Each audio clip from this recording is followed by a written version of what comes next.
Изборниот ден во Тетово помина во најдобар ред.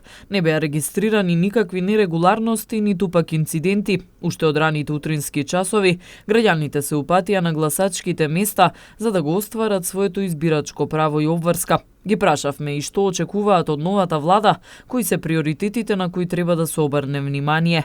Тетовци претежно со слични мислења, вработувања, повисок животен стандард и подобра иднина за сите граѓани. Повеќе да се вработуваат младите, да не напуштат нашата држава. Тоа јас очекувам најмалку. Па очекувам да се да се слушна граѓаните, да се реша проблемите кои ги имаме овде во општината, некој да се заземе за овие граѓани овде, а не да бидеме оставени сами на себе. Значи да има работа за сите, без разлика дали е партиски определен или не, да се гледа квалитет,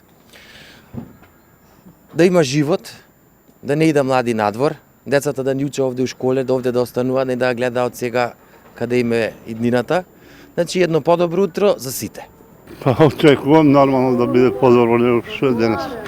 Да има вработување, да има поволен стандард, плати поволени. Ништо, исто како до сега.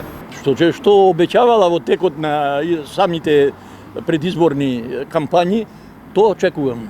Што значи тоа? Вработување? Вработување, бесплатно, што предлага здравство, бесплатно, уведување на ефтина струја, укинување она што беше. Мислам дека многу работи и едноставно да се во самата држава да има мир. Според официјалните информации на Државната изборна комисија, во шестата изборна единица гласале 51,32% од гласачите, а во Тетово излезноста е 60,30%.